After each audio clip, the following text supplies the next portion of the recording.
Good day everyone, welcome to our program, LIMA GATOS KATUIG nga PAGTOO of 500 Years of Faith, the celebration of the 500 years of Christianity that the Spaniards brought to our islands 500 years ago.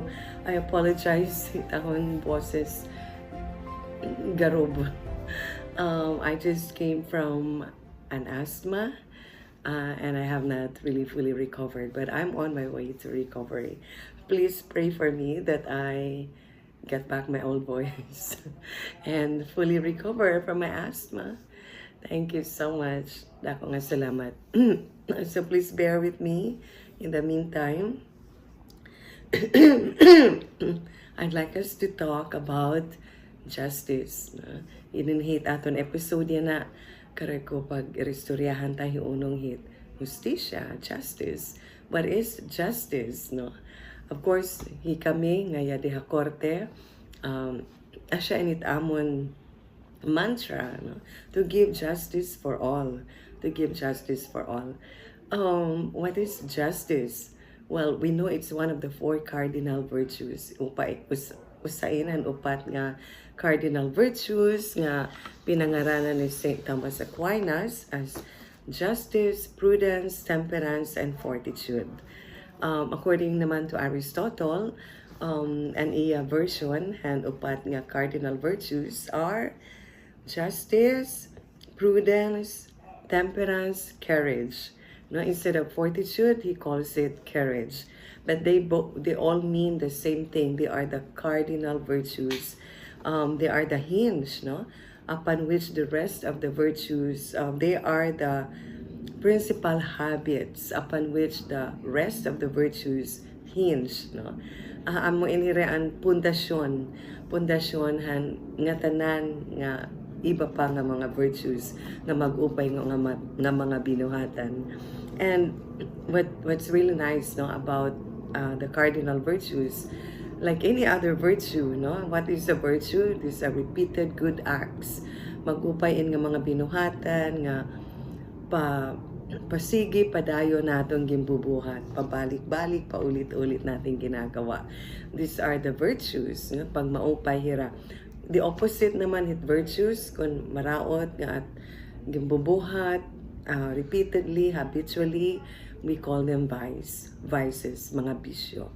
But let's focus on the virtues because the virtues are what make us happy, no? Leading a virtuous life means leading a happy, fulfilled, contented life and a flourishing life. Amo answering ni Aristotle and St. Thomas Aquinas.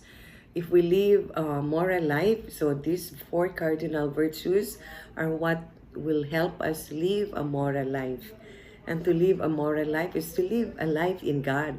To live a life in God. And we can imagine, no? Klase nga kinabuhi nga adit atong Ginoo sa ini nga kinabuhi nga malipayon and kontento ngan peaceful, no? The kind of life that we all desire. Nga diri na papalitin kwarta, nga diri na kaya paliton hin poder, hin gamhanan, no? But what makes our life happy, fulfilled, contented, and flourishing are the virtues that we repeatedly do, the good things that we repeatedly do. And they all of this, of course, come from God. All of this come from God. So, the guide, no, the moral life, so in the 4 cardinal virtues of justice, prudence, temperance, fortitude, they help us live a moral life. They guide our intellect and our will in controlling our passions and in making good moral choices based on reason and faith. Amen answering ni St. Thomas Aquinas. I'd like, but in this episode, no, I'd like us to focus on the virtue of justice. No, ano it justisya, ano it justice. We have this image of justice as a lady, no, who is blindfolded and then holding a weighing scale. kinahanglan balanse. Nagbabalanse ito nga iya weighing scale. Yan kinahanglan blindfolded hiya. Buot singon waray niya kinikilingan, patas hiya. Diri niya kinukulawan kung riko ka o pobre, kung pederoso ka or waray nim gahom nga tawo, kung babae ka o lalaki, kung tigurang ka o bata, no? We're all equal before the eyes of God. Nga tanan kita papreho, kay nga tanan kita may ada dignidad. And we are all equal in dignity. We're all equal in dignity. And that's the beauty, no? And that's the beauty and the truth of our existence on earth. Salit ngin nag-restorya kita, hiunong hit di pagkapare-pareho, hit babae ngit lalaki. Kay lalaki mas powerful, mas pinipili kontra babae. Well, our argument to that is papreho kita, we're all equal in dignity. It babae ngit lalaki, nagkakaibahira. Hitira physical makeup, biological makeup, psychological makeup, even their emotional makeup, no? Magkaiba it babae ngit lalaki. But when it comes to dignity, we're all equal. Papreho kita, may ada dignidad, and we're all equal in dignity. No? So, justice, another definition, okay. There are several ways of defining justice. The classic way, the classic definition of justice is to give what is due to the person. Paghatag kung ano angay o kaangayan in usa nga tawo. Another definition of justice, according to Aristotle, it is the means, no, between selfishness and selflessness. Amoy adit kabubot ngaan. Diri selfless nga diri na ginhuna-hunay kalugaringon. Ngan diri man naman selfish nga puro let ya kalugaringon it ginhuna-huna. According to Aristotle, justice is the means, no, between selfishness and selflessness. But I go for the definition of justice with the definition of justice by Saint Thomas Aquinas, no, to give what is due to a person. Ipaghatag hit kaangayan hit usa nga tawo, ngarit usa nga tawo. Pero haamon, oh my God, I didn't notice. It aksulot yan na, it's color impreso. It's orange. It's orange, the color of, yes, what we let our prisoners wear. Just to mention to you, magkakamera kita Prison Consciousness Week or Awareness Week. I think it's this week or the coming week, but this Sunday, it aton Chief Justice is Alexis Mundo, will go to Pasay City Jail and visit, no, it aton mga detention prisoners. Bibisitahon niya aton mga detention prisoners. We will start with the Holy Mass, where we will invite some of the detention prisoners to join us, and then after that, mabisita kami dito it mga aton mga periso dito it sulod it Pasay City Jail. And I tell you, it's not a wonderful sight. Makabibido, makasusubo, nakakasubo. It kamutangan it aton mga periso dito it carousel. I would do before COVID, before the pandemic, I would invite my law students, some of my law students, the brave ones anyway, to visit, no, our prisoners in jail, in the Pasay City Jail, both the male and female dormitories. Makaluluoy it kabutangan nasa ringani ak nga kung may nim pet dog, diri nim pasusudlon niya to City Jail. Mahugaw, mabaho, siksikan, it mga periso naton, nagparuhiran mga sardinas, no, inside the City Jail. Because our jail is like in Pasay, the jail was built to accommodate 200, 300 prisoners. But what do we have? More than 1,000 prisoners. Salit nagsisiksikan hira dito, makaluluoy, tira kabutangan, and dira na adlawan, so mga duason hira, they're pale. Ngayon, yada, nan mumugak, no, dito sa log. Pero kinuhaan ta na hiran ira dignidad, and that's really sad. That's very sad. So it's good, no, that we have this prison consciousness week.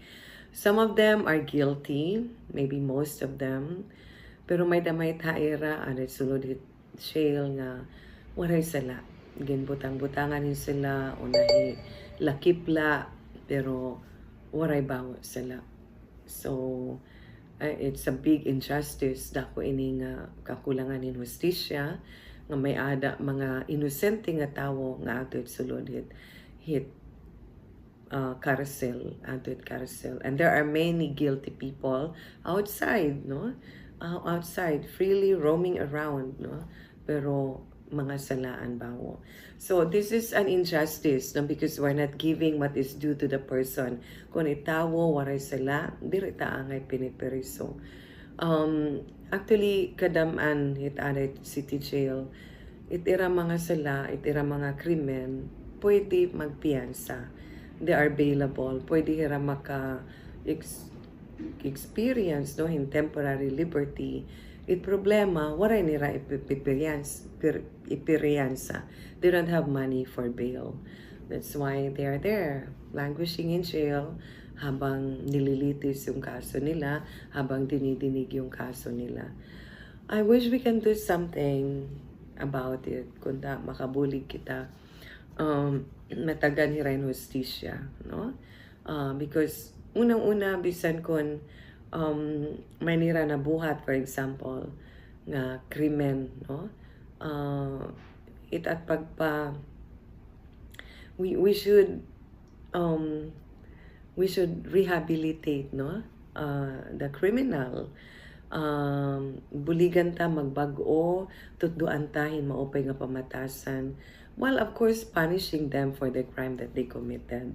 Amo damat it hustisya, kinahanglan daman hira parusahan, no, papagbaydon ang iragin buhat nga sila, ang iragin buhat nga krimen. Pero justice also demands that we do not punish the criminal. We punish the crime, but we help the criminal. We rehabilitate the criminal. Mubuligan ta magbago, to turn a new leaf, magtikangahaw, nan magmaupay nga tawo. That is justice, no? That is my definition of justice. It may sila gimpapabayad, pero binubuligan hit pagbago. So okay, so I mentioned that, no, the prison consciousness week, and it's a good thing, no, nga nanginginan with aton Chief Justice, hit kabutangan, hit aton mga periso. And it's not only in Pasay, actually other city jails in the Metro Manila area, diri maupay kabutangan, they're overcrowded, and yun nga, parutahin ginhukasan hinira dignidad. And here's another thing, no, in our justice system, a person who has been charged with a crime, sa nga tawo nga igindemanda, diri pet hiya unconvicted, no, until his crime has been proven with proof beyond reasonable doubt. Diri tapat masisiring nga ungod na hiya nga salanan, no. It's strange, but not strange, no. I mean, what is actually unjust, no, is to judge a person to be guilty nga diri pa napapatunayan itiya, diri pa na probahan and iya pakasala. And people who have been charged with a crime are not necessarily guilty. As I said, may ada mga tawo nga sulod hit karsel, prisuhan, who are innocent. No? Wala sila. Pero, direct sulod hit prisuhan. Well, it's sad. But in the society that we live, no, it's not a perfect society. We commit crimes. And then, damo nga ninit mga crimes nga magbugat na mga krimen. I was just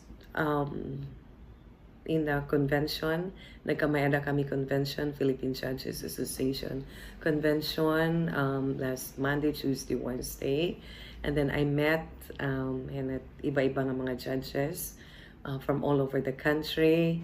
Iging kirigda ako liwat, iging kay Ristorya, anat mga huwes din Eastern Samar. And usahan akon mga kinumusta, Judge Angelo Raagas. Sorry, Judge Angelo Raagas, kasi he took over my court in Balanghiga. So kinumusta ko iya, kumusta ang mga staff. Many of them worked for me when I was a newly appointed judge. And then he told me nga damot mga krimen dida Balanghiga, and mga dagko nga mga krimen, pagpatay, murder, rape, damo ko no, makabibido. I really feel bad. I feel sorry kay nasinga guti ayla kita no nga bungto nga probinsya, magkiriglala at mga tao, and yet we commit these crimes against each other. Nagigipatay-patay, rape. Most of the rape cases involve members of the same family.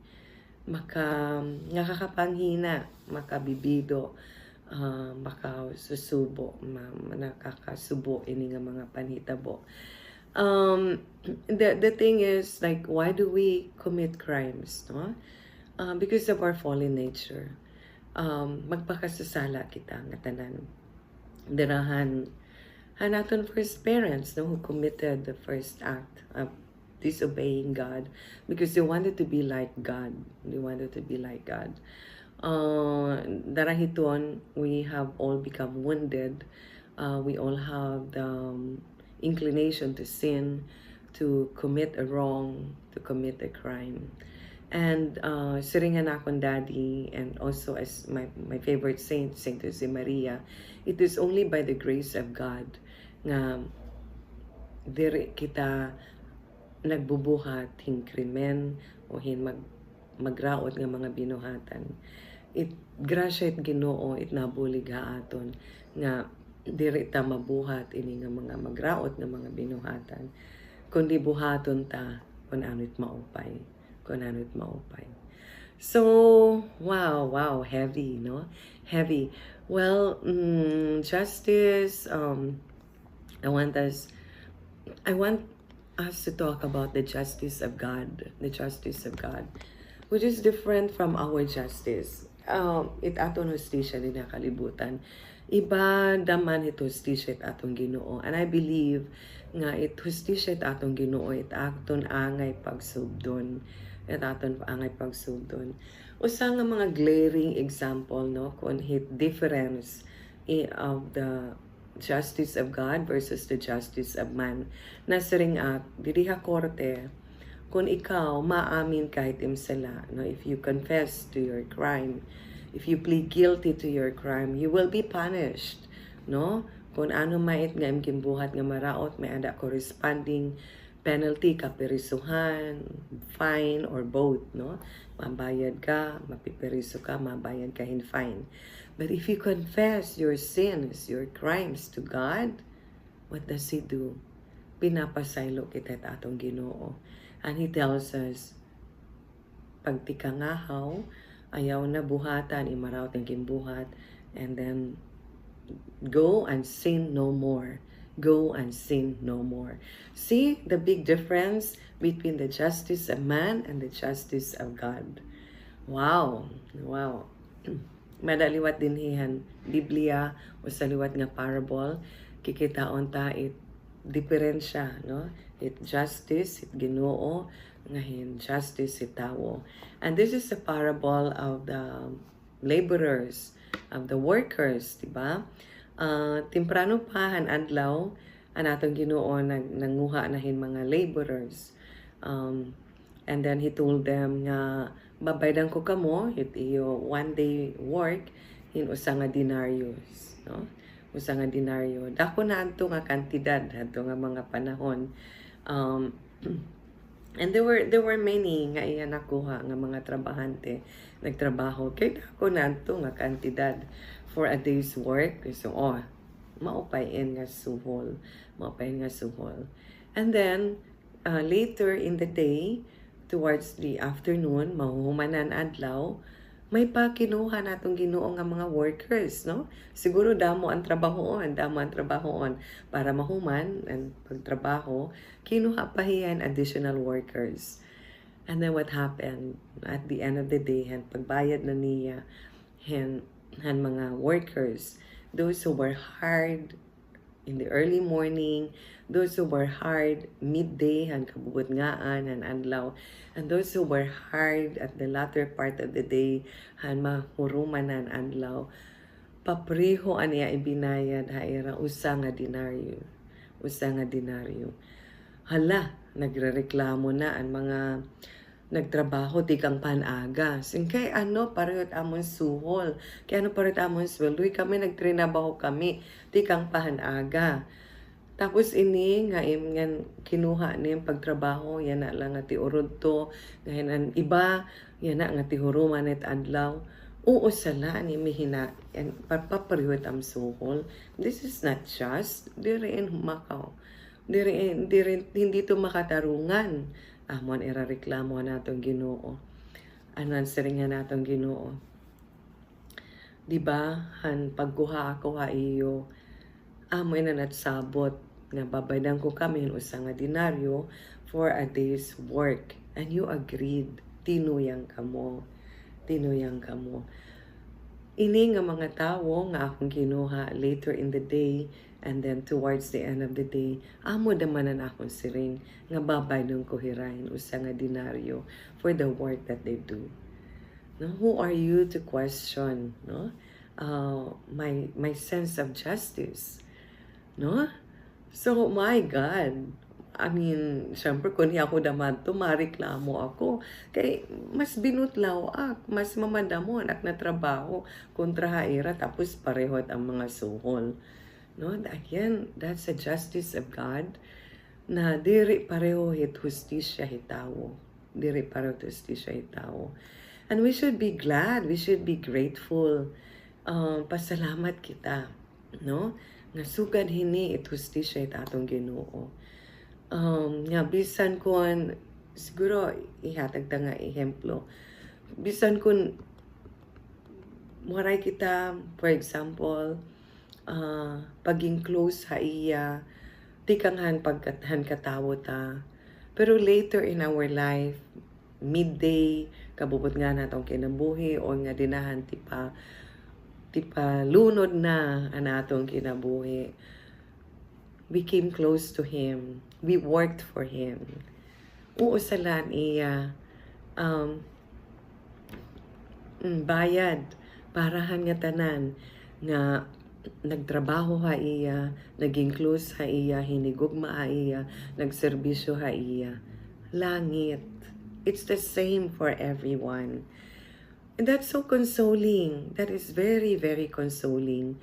Kay damo ha aton nga sige pa pag pinakasasala. Bisan kun aada in attempt or effort nga magmaupay kita, but we continue to commit sin, no? Because of our wounded nature, because of our fallen nature. May mga tawo nga pinadako ang ira mga kag-anak nga magsimbahon, harani, hit kapadian, hit kamadrihan, hit simbahan, sa kalusad, hit altar, no? Good for them. Nga nakilala nila Kristo at a young age, at an early age, and all the rest of their lives. So, iging saad naman hayra ang langit. Pero hit iba haaton, no, nga nakilala nato na natong Ginoo, naging close kita haiya, naging we fell in love with Him, hanggang serbihan tahiya later on in our lives. Uusa naman ang iya, saad haaton, ang langit. So we all go to heaven. And that's the justice of God. No, it's amazing. Really, isn't it? It's amazing. Salit, ayaw kita kawaraihin paglaom na, ay, di na matit. Hingangat halangit kay makasasala nga tao. Don't lose heart, don't lose hope. Because God, will bring us to heaven, even if we only serve Him at the end of our lives.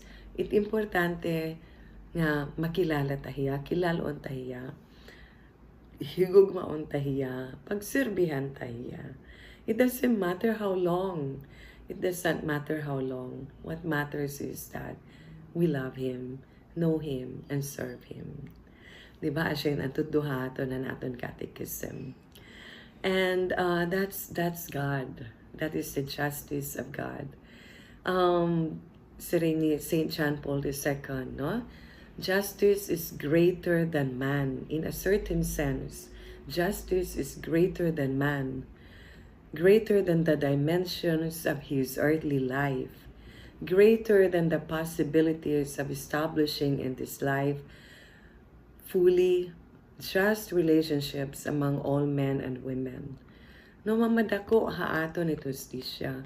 And why is that? Because God is greater than us, and God is justice. No, God is just. God is justice Himself. God is justice Himself. Salit, tapod la kita tatong Ginoo. Pag-ampo la kita, and let's not lose hope, let's not lose faith. Ngayt atong Ginoo, ada permi haaton. Bisan kita it nagpipinasaway. Yan na iya, naghuhulat nga bumali kita haiya. No? The prayer of those, I want to read this part, no? The prayer of those who know they are children of God is marked by trust in the one who loves us infinitely and always wants what is best for us. So, pagampo la kita, pangadi la kita.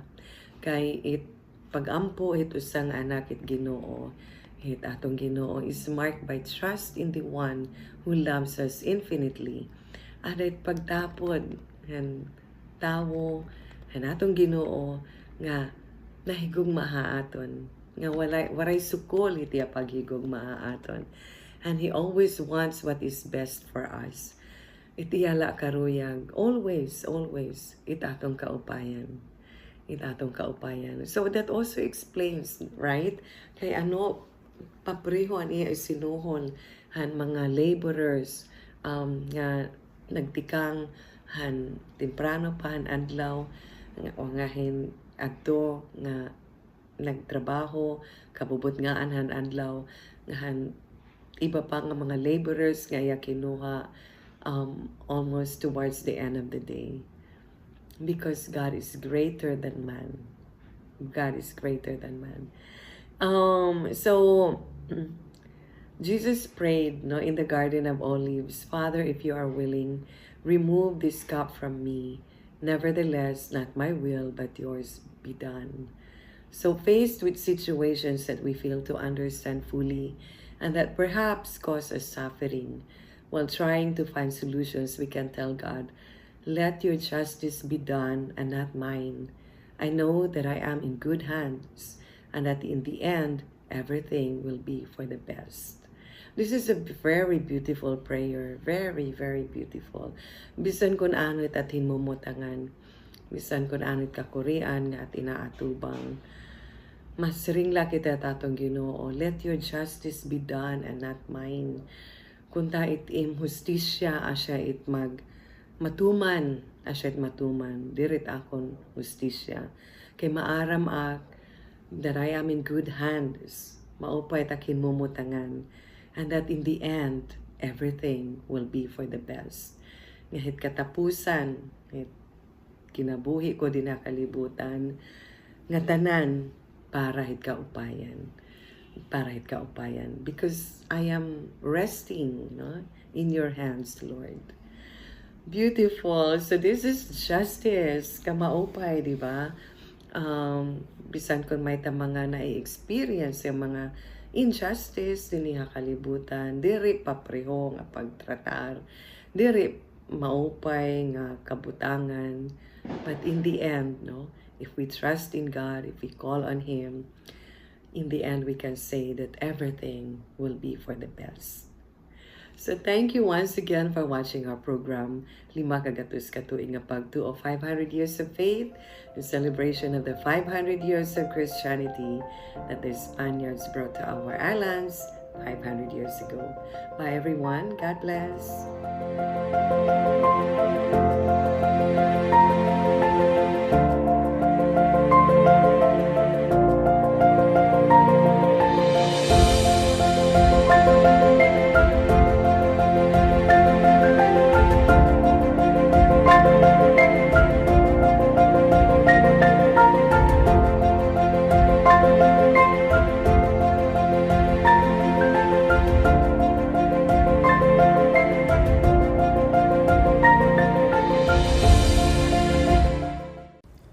Ang pagtuo, grasya nga ginhatag